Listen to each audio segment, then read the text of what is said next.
Assalamualaikum, salam sejahtera. Saya Nazri Kahar. Ini agenda Wani dari World Trade Center Kuala Lumpur.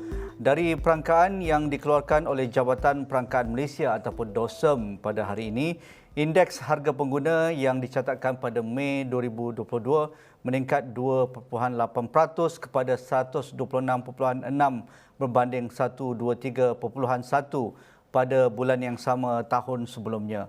Kalau kita lihat dengan perangkaan yang dicerap ini, kenaikan ini melepasi purata inflasi bagi tempoh Januari 2011 hingga Mei 2022 iaitu 1.9%.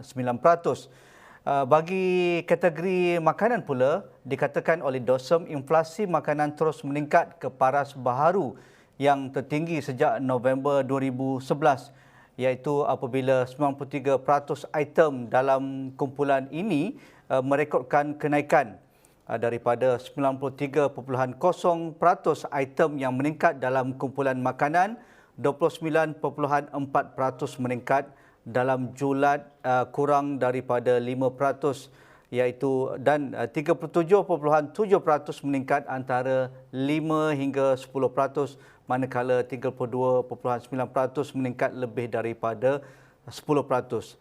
Dari keseluruhannya, semua kenaikan ini bukan hanya tertumpu kepada kenaikan inflasi makanan untuk di dalam rumah, tetapi juga kenaikan yang amat ketara bagi kategori makanan di luar rumah. Dan itu juga yang akan kita bincangkan kerana semuanya ini berlaku kenaikan apabila kos input ataupun kos pengeluaran untuk sektor makanan dan barangan terus mencatatkan kenaikan dengan gangguan bekalan global, termasuk apa yang berlaku di China dan juga di Eropah. Begitu juga dengan kenaikan harga petrol memberi impak kepada kos operasi, kos pemasaran dan juga kos penghantaran, dan akhirnya pihak peniaga tiada pilihan melainkan menaikkan harga dan dipulangkan kepada pengguna. Jadi itu yang akan kita bincangkan pada malam ini. Saya bersama Prof. Madya Dr. Yusof Syari yang kini berada di Jerman, tetapi terus menjenguk, terus mengambil tahu apa yang berlaku di tanah air dan yang terkini berkaitan dengan kenaikan inflasi dan juga inflasi makanan antara yang tertinggi dicatatkan sejak 2011. Jadi mungkin kita nak bermula dengan Dr. Yusof Syari. Dengan angka kenaikan inflasi 5.2% ini, adakah ia merupakan satu cerminan yang real di lapangan, ataupun kalau kita cerap lebih banyak barangan dan juga item-item yang mungkin tidak dicerap oleh pihak DOSEM, ia mungkin berbentuk kenaikan yang lebih tinggi sebenarnya? Pandangan Dr. Yusof? Baik, terima kasih Tuan Haji ya. Kalau kita lihat dari segi nak menjawab kepada persoalan tadi berkaitan dengan adakah 5.2% tersebut, iaitu kenaikan harga makanan bagi bulan Mei ya berbanding dengan tahun lepas, itu adakah cerminannya menggambarkan realiti di luar sana? Pertama, kita kena faham bahawa bagaimana indeks ini dicerap ya ataupun dibina. Kita kena faham bahawa apabila indeks ini dikeluarkan, ia merangkumi pelbagai bentuk barangan di bawah kategori makanan dan minuman bukan beralkohol, termasuklah beras, sayur dan yang lain-lain, dan ia juga merentasi geografi keseluruhan Malaysia. Ya, mungkin kalau kita lihat situasinya Tuan Haji di Kuala Lumpur ataupun di Lembah Kelang, keadaannya berbeza. Harganya mungkin meningkat lebih tinggi berbanding dengan di Kelantan atau di Terengganu ataupun di wilayah lain ataupun di negeri lain. Jadi apabila dirangkumkan, kita akan dapat satu indeks yang purata Malaysia. Dari satu perspektif, mungkin ianya apabila kita pergi kepada geografi yang lebih kecil, terutamanya dalam konteks Lembah Kelang dan kawasan perbandaran, kita akan dapati mungkin indeks ini tidak mewakili keseluruhan gambaran yang berlaku di luar sana. Contohnya, saya difahamkan ya Tuan Haji, ada wartawan daripada rakan-rakan wartawan juga memaklumkan kepada saya ada cerapan data mereka di lapangan di kawasan Lembah Kelang di Kuala Lumpur, terutamanya harga makanan telah berlaku meningkat sekitar 50% pada beberapa minggu ataupun hari yang lepas. Ya, itu keadaan yang kita tengok seperti tidak menggambarkan keadaan yang sebenar. Tapi kita kena faham limited kekangan indeks ini. Tetapi Tuan Haji, dari satu perspektifnya juga, ia bukannya tidak berkata ia tidak menggambarkan keseluruhannya langsung. Ia masih menggambarkan keseluruhannya kalau kita bercakap tentang dari segi perspektif makroekonomi ataupun ekonomi secara keseluruhannya. Contohnya Tuan Haji, pada bulan April dan bulan Mac, 2 bulan yang lepas, sebelum Mei, iaitu kita mencatat ada peningkatan indeks harga makanan ini sebanyak 4.1% pada April dan 4.0 pada bulan Mac. Tapi pada bulan Mei 5.2%, dan ini peningkatan yang mana kita rasai peningkatan tersebut dan kita jangkakan memang akan berlaku peningkatan yang melepasi 4%.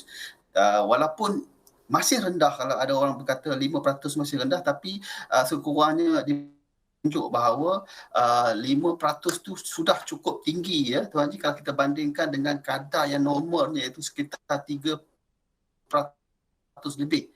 Jadi maksudnya normalnya sebelum ini 3% lebih, apabila dia meningkat pada 5% lebih, mungkin dia bukan menggambarkan satu keadaan yang jarang berlaku, dan peningkatan itu adalah signifikan. Walaupun hanya berbeza sekitar 2%, tapi kalau kita terjemahkan kepada realiti di luar sana, mungkin ia menggambarkan melepasi 20%, 30% apabila kita mencerap di kawasan luar bandar dan kawasan bandar dan juga kawasan lembah Kelang contohnya, Tuan Haji.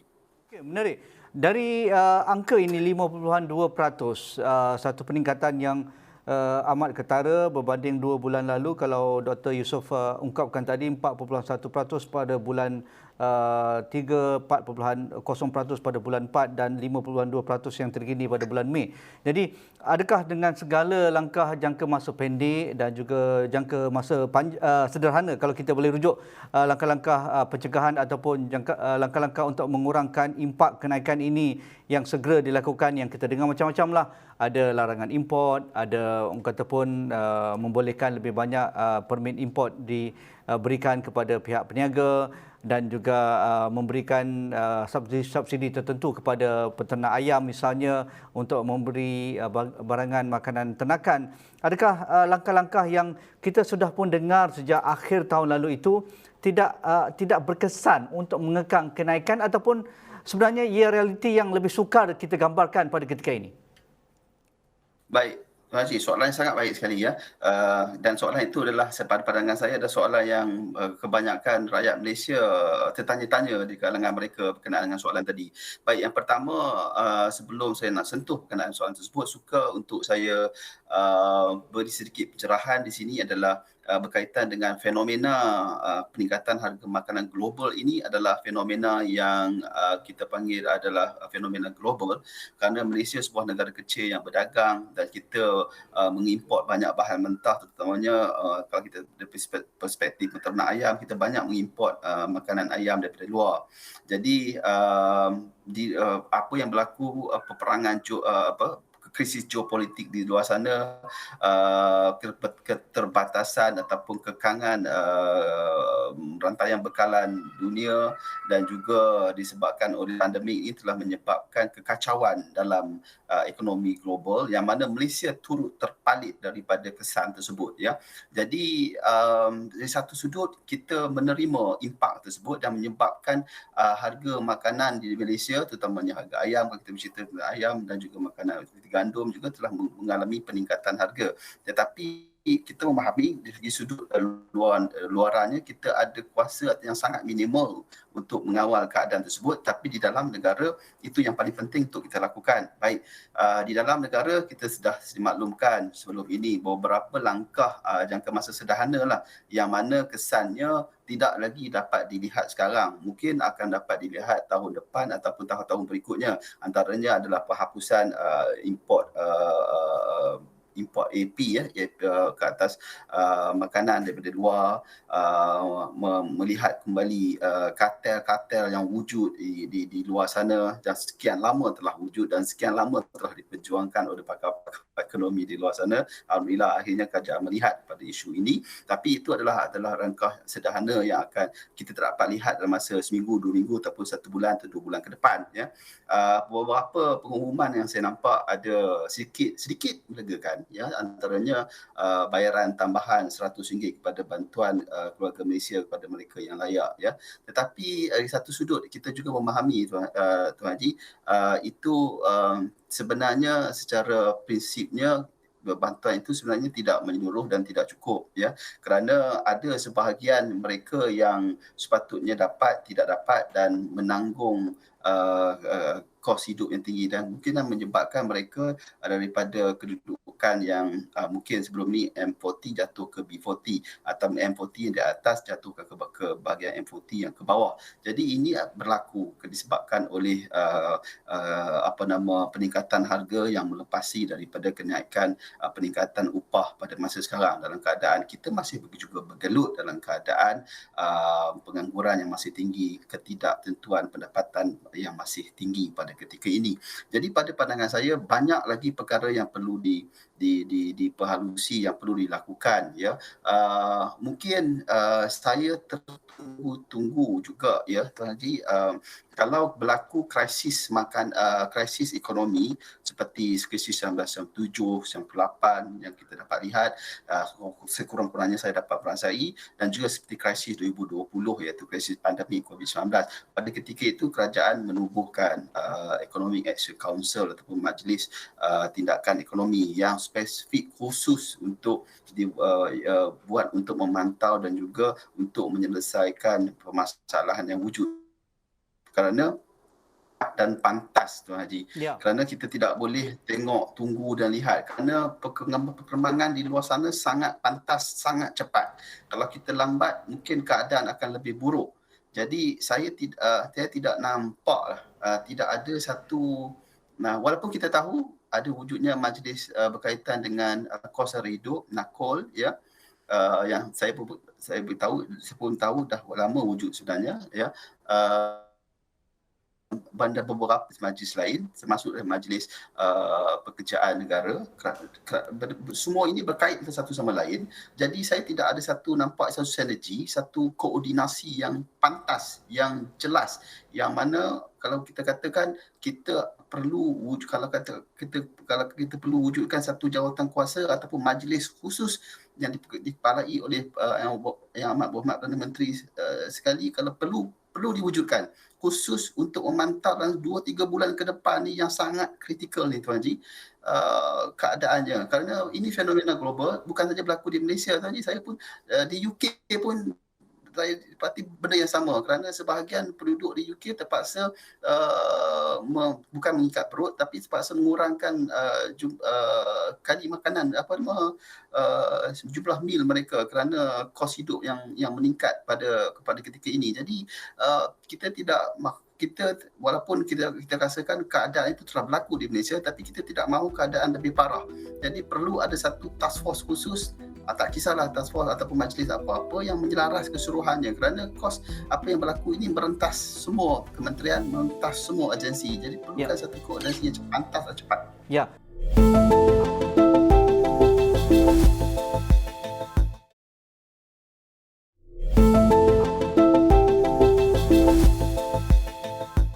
Kalau kita berada dalam pandemik COVID-19 2 tahun yang lalu, kerajaan meletakkan satu keutamaan yang paling utama dalam menangani pandemik COVID.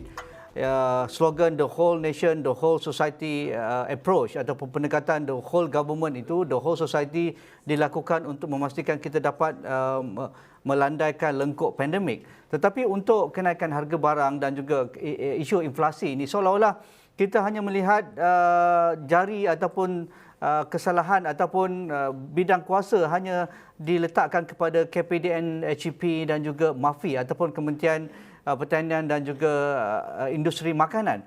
Sedangkan kita tahu ini merupakan isu merentasi kementerian dan juga agensi. Ia merentasi strata ekonomi masyarakat. Ia merentasi sektor pekerjaan dan juga wilayah dari Perlis hinggalah ke Sabah. Mengapa tidak kerajaan bagi tindakan yang konkret dan inklusif sifatnya. Dan kalau EAC boleh bertindak dengan lebih kuasa ataupun bidang kuasanya lebih jelas dan laporkan terus kepada Perdana Menteri, dan mereka bersidang lebih kerap, mungkin setiap hari mereka bersidang. Mengapa tidak majlis ini, kalau nakol itu tidak dapat berfungsi dengan baik, kerana ia sudah lama dah, setahun lebih dah kita dengar majlis tarikh hidup ni, tetapi nampaknya seolah-olah kenaikan ini dalam tren kenaikan ataupun tren meningkat yang takut seperti mana Dr. Yusof katakan akan terus meningkat. Ya, saya seperti itu Haji. Saya berpandangan sedemikian juga ya. Kalau masih ingat ya, semasa masa kita menangani isu pandemik COVID-19 dulu, kita ada dua perkara yang kita lihat Tuan Haji. Livelihood dengan life, kan? Ya. Jadi kalau pada ketika ini kita tidak kata yang kita ni sepenuhnya pulih daripada COVID-19, tapi sekurang-kurangnya aspek life itu kita dah keadaannya boleh kita katakan stabil ya, termasuk negara-negara lain. Tetapi kini kita ada isu yang sebaliknya yang kita tengok, iaitu livelihood ni. Kita tidak, saya mengimpikan mungkin tiap minggu ada pembentangan ataupun pengumuman daripada pihak kerajaan yang menyatakan menunjukkan how flatten kos secara hidup ini kepada mereka yang B40, M40. Setiap minggu kita kena beritahu, dan kita kena beritahu juga, mungkin kena beritahu berapa harga beras tahu kat sini kat sana, harga ikan macam mana kan. Jadi benda tu tak ada ya. Jadi kita rasa seolah macam livelihood ni dipandang sepi, tapi keadaannya sangat-sangat meruncing.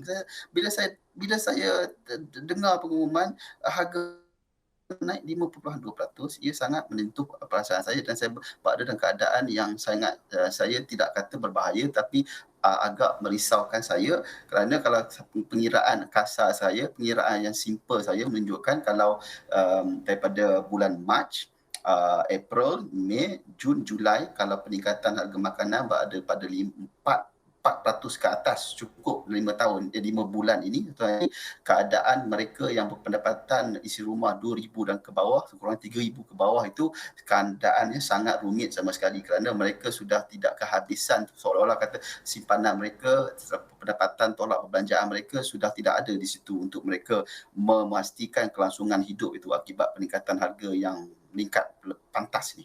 Betul. Apakah tindakan yang menyeluruh pada pandangan Dr. Yusof Syahri perlu dilakukan segera, bukan tindakan berbentuk ad hoc dan piecemeal semata-mata? Saya melihat keadaan ini tidak ada satu perkara iaitu yang intervensi yang tidak menyeluruh ya, dan juga yang kedua adalah saya melihat pada kita menggunakan instrumen yang sama yang kita gunakan sebelum ini. Tidak ada inovasi, tidak ada kita keperluan untuk kita melihat perkara yang lebih menyeluruh, inklusif kepada mereka ya. Jadi pada pandangan saya, kita perlu ada satu pendekatan ataupun kaedah yang lebih menyeluruh, yang mana kaedah semua sempadan sempadan kementerian, dan kita buat satu perkara yang kepada nation, yang mana bagi pandangan saya sangat baik sama sekali, yang mana kalau kita berjaya mengawal ataupun berjaya mengelepasi daripada krisis harga makanan dan juga krisis kos sara hidup ini, maka kita mampu menjadi satu keluarga Malaysia yang sebenar yang kita mahukan, Tuan Haji. Jadi pada pandangan saya banyak lagi perkara yang boleh dilakukan. Antara yang saya tidak nampak dilakukan adalah, dan saya harap ia berlaku, Tuan Haji, ya, dalam masa terdekat, iaitu kerajaan boleh mewujudkan kedai harga yang lebih murah kepada rakyat di luar sana, terutamanya di kawasan-kawasan perumahan dan juga yang mana diduduki oleh mereka yang B40 dan M40 ya. Kerana apabila harga meningkat, dia tidak mengenal Tuan Haji Nazri ataupun saya, semua harga sama. Jadi kita perlu bantu mereka yang berpendapatan rendah supaya mereka dapat ada pilihan untuk membeli harga barang yang lebih murah dan juga tidak mengabaikan kualiti. Pada masa dahulu, kalau Tuan Haji masih ingat, pada zaman pemerintahan yang lepas dulu, kita ada amalkan konsep kedai rakyat satu Malaysia kan. pada pandangan saya itu adalah satu pendekatan yang amat baik, tetapi pelaksanaannya sedikit bermasalah di situ. Kalau kita lihat itu, mungkin kita boleh jenamakan semula dan konsep tersebut, namakanlah nama dengan nama yang pun tidak jadi masalah, dan wujudkan lebih banyak di kawasan-kawasan yang tertentu, di kawasan-kawasan perumahan yang padat ataupun di komplek-komplek yang ramai, komplek-komplek kerajaan pun boleh dilaksanakan, supaya berilah pilihan yang lebih banyak kepada pengguna ataupun isi rumah ketika mana mereka mendepani harga yang tinggi. Jadi mereka ada pilihan untuk pergi kepada benda yang lebih murah. Sekarang ni pilihan tu tidak ada, Tuan Haji. Orang tidak ada. Saya nampak. Ada tetapi mungkin tidak banyak di situ. Ya, berkaitan dengan subsidi yang diberikan oleh pihak kerajaan dalam pelbagai bentuk instrumen subsidi. Kalau kita ambil contoh dengan pengumuman terbaru pihak kerajaan bahawa subsidi minyak masak yang dijual dalam paket itu akan terus diberikan, dan kelompok B40 layak untuk membeli subsidi minyak masak, tetapi untuk kategori 2 kilo dan juga 3 kilogram diangkat semula ataupun diapungkan semula dengan harga pasaran. Tetapi kita tahu isu minyak masak paket ini ia menjadi suatu perdebatan kerana memang sukar nak jumpa minyak masak yang berpaket yang boleh dibeli oleh kelompok B40 ataupun mereka yang layak. Dan ada pun mungkin terhad, dan kalau ada pun mereka yang membelinya seolah-olah tiada kawalan. Kebanyakannya kita lihat dan memang realiti di lapangan, kelompok peniaga-peniaga kecil inilah yang akan merebut harga minyak masak ataupun jualan minyak masak berpaket ini. Jadi sekali lagi kerajaan bangga dengan subsidi. Kerajaan umumkan dengan nilai berjuta-juta peruntukan yang diberikan. Sebagai contoh, untuk menolong peternak ayam dengan memberikan sedikit subsidi untuk membeli makanan ternakan, tetapi tidak mendapat sambutan. Begitu juga dengan subsidi minyak masak. Apakah instrumen ini sebenarnya pelaksanaannya ada masalah dan akhirnya ia tidak mencapai sasaran dengan jumlah peruntukan yang begitu besar diperuntukkan oleh pihak kerajaan? Instrumennya, dari segi instrumennya itu kita nampak, Tuan Haji, ya, memang ada kebaikannya di situ. Tapi isunya sebahagian besarnya adalah melibatkan pelaksanaan dan pemantauan di lapangan itu, Tuan Haji, ya. Memang kalau kita lihat dari isu minyak masak ini, kebocoran yang kita panggil, ya, kebocoran kepada pihak yang tidak sepatutnya dapat tu banyak berlaku pada pengalaman yang lepas, ya. Dan dalam masa yang sama juga wujud juga kata-kata baru, ya, di kalangan peniaga-peniaga yang cuba untuk mengaut kesempatan daripada mekanisme yang kerajaan lakukan tersebut. Jadi pada itu yang saya masukkan di awal tadi, kita tidak ada cuba untuk melakukan inovasi dan juga melakukan pembaharuan ke atas instrumen-instrumen yang kita laksanakan sebelum-sebelum ini, ya. Termasuk jugalah yang kita, kalau di awal ni juga saya pun tak tahu berapa banyak kali kita bangkitkan dengan Tuan Haji juga pun, pada pandangan saya ada kita bangkitkan tahun-tahun yang dulu, yang mana kita bicarakan tentang masa tu isu bayaran tunai kepada isi rumah, ya. Kita berbicarakan sudah tiba masanya untuk kita kaji melihat bayaran tunai yang bersifat universal ini perlu dikaji semula supaya lebih keberkesanannya lebih dapat dilihat dan sampai objektif itu kepada mereka yang sepatutnya menerima bantuan tersebut. Jadi kita ulangi perkara yang sama juga, ya. Bagi pandangan saya, elok jika kita cuba kaedah lain. Mungkin kita ambil kesempatan, kita katakan Tuan Haji, untuk bagi nampak supaya lebih ideal kepada pihak-pihak berkenaan. Mungkin kita kata ini adalah percubaan dalam 1 ke 2 bulan. Tapi kita mengharapkan mungkin 1-2 bulan ke depan, contohnya Tuan Haji, kita dah ada pembaharuan. Maksudnya sudah ada kaedah bagaimana mungkin kerajaan boleh mempertimbangkan barangan, memberi bentuk barangan dan terus sampai kepada mereka di rumah mereka yang sepatutnya layak dapat secara bulanan ataupun secara mingguan. Mungkin boleh dilaksanakan sebegitu, ataupun mungkin memperkenalkan kad ataupun kad kupon ataupun voucher yang mana mereka yang layak, mereka menunjukkan kad tersebut, mereka mendapat harga subsidi, dan kad tersebut mestilah tidak boleh dijual beli, kadang-kadang tak boleh ditransfer pada orang lain. Ya, Itu betul. antara mekanisme yang boleh dipertimbangkan, boleh dilihat, tapi perlu ada Inovasi. Ya. inovasi, perlu ada kesungguhan, perlu ada sesuatu percubaan. Kalau tidak, kita tidak akan bergerak ke mana ni. Ya.